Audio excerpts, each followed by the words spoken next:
નમસ્કાર, spark today ન્યૂઝમાં આપનું સ્વાગત છે। મહારાજા સયાજીરાવ યુનિવર્સિટીની ફાઇન આર્ટ્સ ફેકલ્ટીનો એક વિવાદ હતો, એ વિવાદનો આજે ચુકાદો આવ્યો છે। આપણી સાથે સિનિયર એડવોકેટ હિતેશ ગુપ્તા છે, એમની કરીશું અને ફાઇન આર્ટના જે સ્ટુડન્ટ છે કુંદન કુમાર, એમની સાથે બી વાત કરીશું। ગુપ્તા સાહેબ, આ આખો મામલો શું હતો? બિહારનો એક વિદ્યાર્થી એક સપનું જોઈને વડોદરા આવ્યો। સંસ્કારી નગરીનું નામ, મહારાજા સયાજીરાવ યુનિવર્સિટીનું નામ સાંભળીને બનારસ હિન્દુ યુનિવર્સિટીમાં સ્નાતક પૂર્ણ કર્યું। અને એ કલાકારે એવી રીતે કે નાના ગામમાં જન્મેલો વ્યક્તિ સપનું જુએ છે, બનારસ હિન્દુ યુનિવર્સિટીમાં જાય છે, ત્યાં ગોલ્ડ મેડલ પ્રાપ્ત કરે છે અને પછી વડોદરાની મહારાજા સયાજીરાવ યુનિવર્સિટી દેશમાં સારામાં સારી ફાઇન આર્ટ્સ ફેકલ્ટી છે એવું સાંભળ્યા પછી એ સપનું જોઈને એણે મહેનત કરી, સમગ્ર દેશમાં બીજા ક્રમાંકે આવ્યો, ત્યારે એને વડોદરામાં એડમિશન મળ્યું અને ગણતરીના જ દિવસોમાં એણે પોતાના કલાના જોરે કલાકૃતિઓ બનાવી। જે કલાકૃતિઓમાંથી એ સમાજમાં સારો મેસેજ આપવા માંગતો હતો કે જેમાં એ એવું કહેવા માંગતો હતો કે સ્ત્રીમાં, બહેનોમાં, માતાઓમાં ભગવાનના દર્શન થવા જોઈએ। અને એને સ્ટેન્સિલ વર્ક કહેવાય, કલાની જગતમાં એ જે આર્ટવર્ક છે એને સ્ટેન્સિલ વર્ક કહેવાય કે જેમાં અભ્યાસક્રમમાં આ કલાકૃતિઓ, આ પ્રકારની જે સ્ટેન્સિલ વર્ક કરવું એમનો એક અભ્યાસનો ભાગ હતો। આવામાં 2 તારીખે 2 મે 22ના રોજ એને આ જે કંઈ 1 મહિનાની મહેનત પછી આ જે કંઈ કલાકૃતિઓ બનાવી, પૈસા એકત્રિત કરીને, મિત્રો પાસેથી પૈસા મેળવીને એને ફ્રેમિંગ વર્ક કરાયું અને ફ્રેમિંગ વર્ક કરાયા પછી જ્યુરી મેમ્બરની સમક્ષ, એટલે કે જે અસેસમેન્ટનું કામ કરે કે કલાકૃતિઓ બરાબર બની છે કે નથી બની, કોઈ ખોટ હોય, કેટલા માર્ક્સ આપવા, શું અસેસમેન્ટ કરવું, એ જે પ્રવૃત્તિ થઈ એ પ્રવૃત્તિ 2 મેના રોજ થઈ। જ્યુરી મેમ્બર્સે એનું આર્ટવર્ક જોયું, એને જે કંઈ સલાહ આપવાની હતી, સૂચના આપવાની હતી એ આપી, તે દિવસે કલાકૃતિઓ હટી ગઈ। ત્યાર પછી કોઈકે એ ફેકલ્ટીમાં આના ફોટોગ્રાફ પાડ્યા, જે ફોટોગ્રાફ 5મી મેના રોજ વાયરલ કર્યા। અને આશ્ચર્યની વાત એ છે કે ફોટોગ્રાફ વાયરલ કરવામાં મોટા ભાગે જે આ આખો હોબાળો બન્યો એમાં ક્યાંક ને ક્યાંક સિન્ડિકેટ સભ્ય પણ સંડોવાયેલા।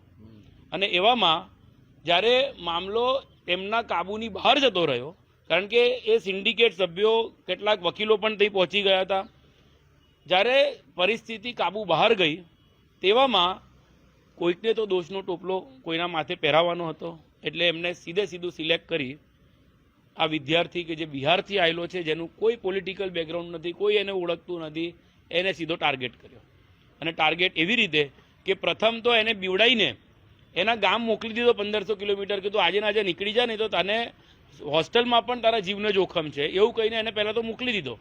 અને ત્યાર પછી અઠવાડિયામાં જ એને સાંભળ્યા વગર, એને કોઈ બી રીતે તક આપ્યા વગર એને કાયમ માટે આ યુનિવર્સિટીમાંથી કાઢી મૂકવામાં આવ્યો। સ્પાર્ક ટુડેના માધ્યમથી હું એક વાત એવી મૂકવા માંગીશ કે યુનિવર્સિટીના જ આ જે ફેક્ટ ફાઇન્ડિંગ કમિટીનું ગઠન થયું, એમાંથી એક સભ્યએ ફોન દ્વારા કુંદનનો કોન્ટેક્ટ કર્યો અને 8મી મેના રોજ એની જોડે કોન્ટેક્ટ કર્યા પછી એણે જ્યારે કીધું કે ભાઈ તારે તો આજે હાજર થવાનું હતું, એને મેસેજમાં રિપ્લાય કરીને મોકલ્યો। બીજા દિવસે એનો જે રિપ્લાય હતો એ રિપ્લાયને પ્રોફેસર સાહેબે એને સમજાયો કે આ કેસ તારો અહીંયા જ પતી જાય એમ છે, તને જે મને મેસેજ લખીને મોકલ્યો છે એ જ વસ્તુ તું કાગળ ઉપર લખીને મને મોકલ। એને એનો વિશ્વાસ જીત્યો। એક ગુરુએ પોતાના શિષ્યનો ખોટી રીતે વિશ્વાસ જીત્યો અને એને એવું કહ્યું કે જો આ પત્ર લખીશ તું, તારું કામ પતી જશે અહીંયા। એને પોતાના હસ્તાક્ષરે હિન્દીમાં પત્ર લખીને એને વોટ્સએપ મારફતે એ જ પ્રોફેસર સાહેબને મોકલી આપ્યો।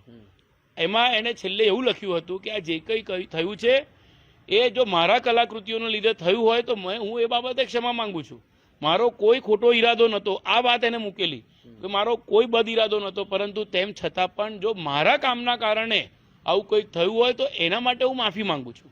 એ માફી પત્રને આ યુનિવર્સિટી, આટલી મોટી યુનિવર્સિટી, એમના સત્તાધીશોને એ જ નથી ખબર પડતી કે માફીનામું શેને કહેવાય અને કન્ફેશન શેને કહેવાય, કબૂલાતનામું શેને કહેવાય। એના વોટ્સએપ ઉપરના આ પત્રને નામ આપી દેવામાં આવ્યું કબૂલાતનામું। એ કબૂલાતનામાને આધાર બનાવીને સિન્ડિકેટે એક રિપોર્ટ સબમિટ કર્યો, જેને નામ આપ્યું ફેક્ટ ફાઇન્ડિંગ કમિટીનો રિપોર્ટ. એ રિપોર્ટ 10મી મે 22ના રોજ સિન્ડિકેટ કોઈ પણ વધારાના વિવરણ વગર, કોઈ પ્રકારનો કોઈ ઉલ્લેખ કર્યા વગર રિપોર્ટ ઇઝ એક્સેપ્ટેડ, ખાલી આટલો જ એક ઉલ્લેખ કરીને 12મી તારીખે 12મી મેના રોજ એક શોકોઝ નોટિસ ઈમેલ મારફતે આપી. 13મી મેના રોજ ડિસિઝન ફરમાઈ દેવામાં આવ્યું કે તમે હવે આજ પછી આ યુનિવર્સિટીમાં કોઈ પણ ફેકલ્ટીમાં તમે પ્રવેશ નથી કરી શકતા, કોઈ પણ તક આપ્યા વગર. જે નિયમને આધીન આ ડિસિઝન લેવાયું હતું, એ નિયમ જ એવું કહે છે કે કુદરતી ન્યાયના સિદ્ધાંતનું પાલન થયા પછી જ આ પ્રકારની સજા થઈ શકે. જે નિયમના આધીન એમને આ સજા કરવામાં આવી, એ નિયમમાં એ પણ જણાવવામાં આવેલું છે કે કઈ કઈ પ્રવૃત્તિઓ એને શિક્ષાત્મક પગલાં લઈ શકાય છે, એવી પ્રવૃત્તિઓ પણ એ નિયમમાં બતાડવામાં આવેલી છે. એમાંની એક પણ નિયમનો ભંગ આ વિદ્યાર્થીએ નહોતો કર્યો, પરંતુ રાજકીય રોટલા શેકવા હતા. હિન્દુ દેવી દેવતાના નામ પર પોતાનું નામ બનાવવું હતું. એવા રાજકીય હિત ધરાવતા વ્યક્તિઓએ પોતાના સત્તાના જોરે એક નિર્ણય તો લઈ લીધો, પરંતુ એ ભૂલી ગયા કે સત્તાધીશો એ યુનિવર્સિટીથી સીમિત છે અને એમનાથી ઉપર જેની કલાકૃતિઓ બની હતી એવા માતા કુંદનની જોડે હતા, એવા ભગવાન કુંદનની જોડે હતા.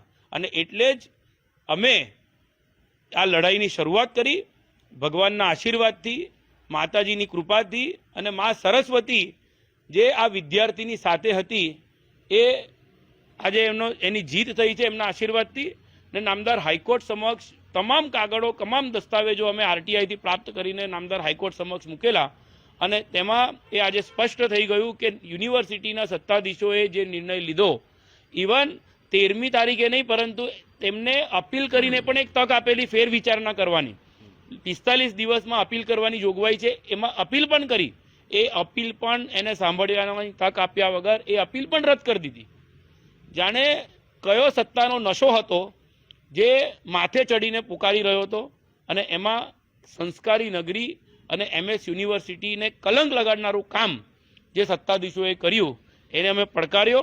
અને એમાં આજે નામદાર ગુજરાત હાઈકોર્ટ તરફથી કુંદનના તરફેણમાં ચુકાદા આપતા સ્પષ્ટ કર્યું કે કુંદન હવે આવતીકાલથી રાબેતા મુજબ પોતાનું શિક્ષણ આગળ વધારી શકશે. એક સામાન્ય વિદ્યાર્થી તરીકે અહીંયા ભણવા આવેલો હતો, પરંતુ નહીં શીખવાનું, નહીં જોયેલું એને આ યુનિવર્સિટીના સત્તાધીશોએ શીખવાડી દીધું. પરંતુ ક્યાંક ને ક્યાંક ન્યાય પ્રણાલી અને ન્યાય પ્રક્રિયા એ આ સત્તાધીશોની ઉપર છે, એ ભૂલી ગયેલા. અને એટલે આજે જ્યારે કુંદનના તરફેણમાં ચુકાદો આવ્યો છે, તો ક્યાંક ને ક્યાંક કુંદન અને આ ગરીબ પરિવાર માટે એક ખૂબ મોટી રાહતની શરૂઆત. અને હવેથી ચોક્કસ જે સપનું એ વડોદરામાં લઈને આવ્યો હતો, એ સપનું અમારા જેવા વડોદરાવાસીઓ કુંદનની જોડે અને કુંદનની પડખે ઊભા છે. અને કોઈ પણ રીતે એની જોડે અન્યાય સ્વરૂપ પ્રવૃત્તિ થશે તો અમે ચોક્કસથી અવાજ ઉઠાવ્યું છે અને ઉઠાવીશું. અને આવા કોઈ પણ વિદ્યાર્થીને હવે પછી ભોગ ના લેવામાં આવે એનું સત્તાધીશોએ ચોક્કસ ધ્યાન રાખવું જોઈએ. મારું અંગત રીતે એ પણ માનવું છે કે આ સત્તાધીશોમાંથી કેટલાક સત્તાધીશો અન્ય યુનિવર્સિટીઓને ફાયદો થાય એના કારણે પણ મહારાજા સયાજીરાવ યુનિવર્સિટીને બદનામ કરવાની ચેષ્ટા કરી રહ્યા છે. આંખો ખોલી લે. પોતાના જે આ કૃત્ય છે, આ મારી માતૃ સંસ્થા છે, મહારાજા સયાજીરાવ યુનિવર્સિટીનો હું વિદ્યાર્થી છું. અને આવા સત્તાધીશો કે જે યુનિવર્સિટીને બદનામ કરવાનું જે કૃત્ય કરી રહ્યા છે, એ જો વહેલા તકે નહીં બંધ કરે પોતાના કૃત્યો, તો આજે કુંદનનો એક ચુકાદો આવ્યો છે. આવનાર દિવસોમાં 5મી મે 22ના રોજ કોણે ફોટા પાડેલા, કયા સત્તાધીશોએ આ ફોટા વાયરલ કરેલા, આવનાર દિવસોમાં બધાના નામ બહાર આવશે. અને સાચા હકીકતે યુનિવર્સિટીનું નામ બદનામ કુંદનના કારણે નહોતું થયું, પરંતુ જે વ્યક્તિએ ફોટા પાડેલા, જેના મોબાઈલથી આ ફોટા પડ્યા અને જેના મોબાઈલથી આ ફોટા શેર થયા, એ લોકો આની પાછળ જવાબદાર છે. આજે અમે ફેક્ટ ફાઇન્ડિંગ કમિટીનો આ જ અહેવાલનો આધાર રાખ્યો છે. આવનાર દિવસોમાં યુનિવર્સિટીના સત્તાધીશોએ શું કર્યું છે એ પુરાવા સાથે અમે ચોક્કસથી સામે લાવીશું. દર્શક મિત્રો, જે રીતે હિતેશ ગુપ્તા સાહેબ કહી રહ્યા છે ને ખાસ કરીને મહારાજા સયાજીરાવ યુનિવર્સિટીના જે સત્તાધીશો છે સત્તાના નશામાં એટલા ચૂર થઈ ગયા હતા અને કુંદન કુમારને બલીનો બકરો બનાવવામાં આવ્યો હતો। આપણી સાથે કુંદન કુમાર છે, એમની સાથે જ વાત કરીશું। कुंदन जी, क्या कहेंगे इतने टाइम के बाद महाराजा सयाजीराव यूनिवर्सिटी में आपकी वापसी हो रही है? हमें जो सच जो होता है और जो भगवान पे जो भरोसा है वो है। जो सच जो है वो सामने आया है। हमें भगवान पे और सच पे भरोसा था कि एक दिन जो सच है वो सामने आएगा और सच की जीत होती है, वो हुई है। तो आपने क्या अपमान किया था, क्योंकि इतना सारा हल्ला मचाया गया था, वहाँ पे प्रोफेसर को भी मारा गया, काफी तोड़फोड़ की गई, क्या आपने अश्लील क्या बना दिया था? ये जो अश्लील है ना, वो मेरे लिए ये बहुत अजीब सा वर्ड था, क्योंकि अश्लील, विभत्स, ऐसा ऐसा वर्ड यूज किया गया था, और वो भी भगवान के लिए। ठीक है, ये अपमान वो खुद कर रहे थे। ठीक है, तो मैं जो काम किया, ठीक है, वो कोई पूछने नहीं आया, फोटो खींचने जो आया, जो वायरल हुआ है फोटो, वो चाहे जो ये लोग हल्ला किए, हंगामा किए, जिसको सेंटीमेंट हर्ट हुआ, क्या वो मेरे से बात करने आए थे कि कुंदन तुम बनाए क्या हो? हम जिस चीज को वो सेकंड में समझ करके जाकर के एफआईआर कर दिए, सेकंड में हर्ट हो गया उनका दिल जो है, उसको पढ़ने में हमें 6 साल लगता है। अच्छा। और कई साल तैयारी करनी पड़ती है, तब जाकर के हमें समझ में आता है कि एक्चुअल में आर्टिस्ट सोचता कैसे है। क्योंकि हम जो है देखना सीखते हैं सबसे पहले। ठीक है, तो हम देखना सीख रहे हैं, हम बोलना सीख रहे हैं, हम इतने चीज़ों पे काम कर रहे हैं, उतने बड़े बड़े हमारे प्रोफेसर हैं, ठीक है, वो लोग हमें सिखा रहे हैं, और ये लोग आ जाते हैं कहीं से भी और उनको ये अचानक हमारा कलाकृति से हर्ट हो जाता है। हमने किसी को दिखाया नहीं था, कोई एग्जीबिशन नहीं था कि बुलाया था, या फिर कहीं लगाया नहीं था कि आ करके कोई देखा और हर्ट हो गया। हमारा जो काम था, मेरा जो काम था, वो एक असेसमेंट वर्क था, जो 2 मई को था, और उस दिन हमारे टीचर ने उसको असिस्ट किया और बोला, जो भी उन्होंने बोला वैसा किया, और उन्होंने बोला कि ये थोड़ा सा सेंसिटिव, इसको रख दो। मैंने हटा दिया, बात खत्म हो गई वहाँ पे। अच्छा, रेप को लेकर कुछ आप बनाया था, रेप जो आजकल रेप की घटनाएं बढ़ गई। जी। एक्चुअली क्या होता है कि सच को लेकर के ना लोगों में हिम्मत नहीं होती है बोलने की। मैंने वो हिम्मत किया था, और लेकिन हिम्मत तो कर दिया, लेकिन जिसको सुनाना था, जिसको सुनना था, ठीक है, उसके पास हिम्मत नहीं थी सुनने की। जो सच होता है ना, बहुत कड़वा होता है, वो जल्दी इंसान पचा नहीं पाता है। वही हुआ है। मैंने उनको दिखाया, आईना दिखाया कि जो सोसाइटी में आप ये देवी देवताओं को पूज रहे हो, उसी सोसाइटी में रेप हो रहा है। तो ये जो लड़कियां जो है, ये देवी की तरह होती है। ठीक है, इसकी पूजा आप करते हो, इसको सम्मान करो। ठीक है, लेकिन वहाँ पे क्या है कि उनके साथ रेप हो रहा था, तो इसलिए मैंने उनका एक आवाज बना, उनके लिए आवाज बना, और इनको हर्ट हो गया। आपकी लड़ाई में हितेश गुप्ता जी आपके साथ में खड़े रहे, क्या कहना चाहेंगे उनके लिए? ये हमें बहुत, मतलब क्या बताऊं, मैं यहाँ पे एडमिशन लिया था MSU में। ठीक है, तो मैं जब वहाँ तैयारी कर रहा था, तो उस समय मैं यहाँ के प्रोफेसर का मोबाइल पे फोटो डाउनलोड करके देखा करता था, जूम करके, अच्छा ये मेरे प्रोफेसर होंगे। ठीक है, मैं फैकल्टी का फोटोग्राफ्स मोबाइल पे देख करके खुश हो जाता था, अरे मैं यहाँ पढ़ूंगा। ठीक है, मैं इनका फोटो कभी नहीं देखा था। ठीक है, मैं उनके लिए सपना देखा था कि मैं उनका स्टूडेंट बनूंगा, मुझे अपने आप पे गर्व होगी कि उनका स्टूडेंट हूँ, मैं जाऊंगा तो ये बोलूंगा। ठीक है, मैं 4 महीना उनके साथ बिताया, वहां पे रहा, लेकिन एक समय ऐसा आया कि वो ना तो मेरा फ़ोन रिसीव कर रहे हैं, कुछ लोगों को मैं फ़ोन किया, कुछ टीचर को, तो वो बोल रहे हैं मैं हिमालय पे हूँ, मैं अपनी ये दूसरे काम से आया हूँ, कोई बोल रहा है मेरा तबीयत खराब है, कोई बोल रहा है कि कुछ है, सब अपना बहाना बना रहा है, फ़ोन नहीं रिसीव करता, बहुत ने तो फ़ोन ही रिसीव नहीं किया। उस समय सब कट गए। धीरे धीरे ऐसा एक दिन आया कि मतलब पूरा बरोड़ा कट गया, मतलब जिसको फोन लगा उसका स्विच ऑफ है, टीचर तक मतलब मेरा साथ नहीं दे रहा था। मैं उन पे भरोसा करके आया था, लेकिन ऐसी परिस्थिति में ये हमारे हितेश सर मिले, और उन्होंने मतलब मेरे पास 1 रुपया नहीं है, ठीक है। ये कानूनी पचड़े में पड़ने की और इसमें काफ़ी खर्चा होता है, ठीक है। हमने इनको 1 रुपया नहीं दिया और ये लेकिन ये जो लड़ाई थी शायद इनको समझ में आई कि ये जो एक गलत तरीके से फंसाया जा रहा है मुझे, ठीक है। तो इन्होंने वो चीज़ों को समझा और ये मुझे साथ दिया। कॉलेज जा रहे हैं, कितनी खुशी है? खुशी तो है, बहुत खुशी है, क्योंकि मुझे जो यूनिवर्सिटी में एडमिशन भीख नहीं मिली थी, मैंने अपने दम पे वहाँ एडमिशन लिया था, ठीक है। तो मुझे हक था कि मैं गलत नहीं हूँ, ठीक है, मैं सही हूँ, ये मुझे साबित करना था, ठीक है। वो आज साबित हुआ है। और दूसरी बात ये कि मैं यहाँ पे मास्टर ऑफ विजुअल आर्ट में एडमिशन लिया हूँ। सब्जेक्ट का नाम है मास्टर ऑफ विजुअल आर्ट। उसमें विजुअली कैसे देखा जाता है, कैसे समझा जाता है, उस चीज़ की हमें पढ़ाई होती है, ठीक है। वो चीज़ सिखाया जाता है। तो मैं जो अभी तक हूँ, जब से एडमिशन लिया तब तक ये सिखा ही रहा है यूनिवर्सिटी, एक तरीके से सिखा ही रहा है। हाँ, वो कल मैं जाऊँगा तो दिखेगा और मैं आगे जब वहाँ रहूँगा, काम करूँगा, तो देखते हैं। आखिर देखने की कला है, देखनी चाहिए। क्यों मगर सर? કૌશરભાઈ ઘણા કેસો લડ્યા, ઘણા લડું છું, પરંતુ ઘણી વખત જ્યારે એવું જોઈએ કે હળહળતું અન્યાય, હળહળતું ખોટું, મન દુઃખી થાય છે.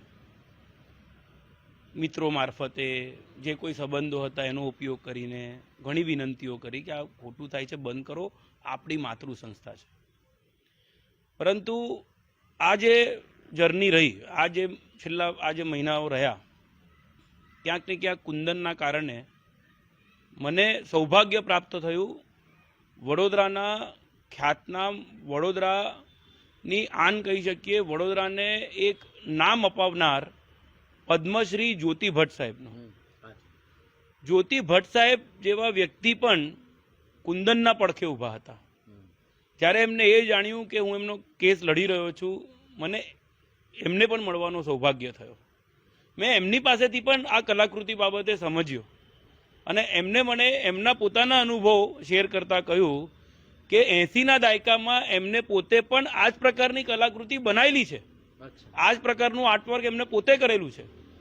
પણ સત્તાના નશાના ચૂર આ સત્તાધીશોની વાત કહું તમને, પદ્મશ્રી જ્યોતિ ભટ્ટ સાહેબે પણ વાઇસ ચાન્સેલર સાહેબને વિનંતી પત્ર લખ્યો કુંદનના તરફે અને વાત મૂકી જે વ્યક્તિ 1950ની જે ફાઇન આર્ટ્સની બેચ હતી એના વિદ્યાર્થી રહી ચૂક્યા, ફર્સ્ટ બેચના, અને ત્યાર પછી કેટલાય દાયકા સુધી પ્રોફેસર તરીકે અને છેલ્લે ડીન તરીકે આ જ ફાઇન આર્ટ ફેકલ્ટીમાં સેવા આપીને નિવૃત્ત થયા અને પછી એમને 2019માં પદ્મશ્રી કંઈક મળ્યું. લગભગ મારા પ્રમાણે 2019માં જ. આટલી મોટી હસ્તી પણ જો સત્તાધીશોને વિનંતી પત્ર લખે છે અને કુંદનની કલાકૃતિ શું છે એ સમજાવવાનો એમને પ્રયત્ન બી કર્યો એ પત્રમાં કે આનો મતલબ આ થાય છે. આ સત્તાધીશોએ કુંદન જોડે તો જે ખોટું કર્યું એ તો થયું, આજે ભગવાને એનો સાથ આપીને એ બી કર્યું, પણ ક્યાંક ને ક્યાંક સત્તાના નશામાં ચૂર આ સત્તાધીશોએ પદ્મશ્રી જ્યોતિ ભટ્ટ સાહેબ જેવાએ કે જેમને સમગ્ર જીવન આ યુનિવર્સિટીને સમર્પિત કર્યું, તમે એમની પણ વાત ન સમજ્યા. સત્તાનો આ નશો હિટલરને પણ કાયમ માટે સાથ નહોતો આપ્યો અને આ જ પ્રકારની જો માનસિકતા રહી તો સત્તામાં બેસેલા આ હિટલરશાહી વ્યક્તિઓ બહુ વહેલી તકે સત્તાથી દૂર થશે. દર્શક મિત્રો, સારી વાત તો એ છે કે આજે કુંદન કુમારને જે ન્યાય હિતેશ ગુપ્તા દ્વારા અપાવવામાં આવ્યો છે અને ખાસ કરીને ફાઇન આર્ટ્સનો જે વિવાદ હતો એને છેલ્લે અંતે હવે સારી રીતે અંત થયો છે અને કાલથી કુંદન જે કુમાર છે એ ફાઇન આર્ટ્સમાં ફરીથી પોતાની જે એજ્યુકેશન છે એ પડી શકશે ને પણ જે રીતે વાત કરી હિતેશ ગુપ્તા સાહેબે કે મહારાજા સયાજીરાવ યુનિવર્સિટીમાં જે સત્તાધીશો છે એને સત્તાનો નશો સરથી લઈને પગ સુધી જે ચડી ગયો છે એ નશો ઉતારવાની જરૂર છે અને આ એક ઉદાહરણ છે કુંદન કુમાર કે મહારાજા સયાજીરાવ યુનિવર્સિટીના જે સત્તાધીશો છે હાઈકોર્ટે એમને એક લપ્પડ માર્યો છે એવું પણ કહેવાય, કેમ કે જે સત્તાના નશામાં જે ડિસિઝન લેવામાં આવ્યું હતું કંઈક ને કંઈક એનો વિવાદ જે હતો એ અંતે શાંત થયો છે અને હવે જે રીતે કુંદન કુમાર છે એ ફાઇન આર્ટ્સમાં ફરીથી પોતાની જે પઢાઈ છે એ શરૂ કરી શકશે. મારા સહયોગી રવિ સિંધા અને વિડીયો જર્નલિસ્ટ સુરત સોલંકી સાથે હું કૌશલ સ્પાર્ક ટુડે ન્યૂઝ માટે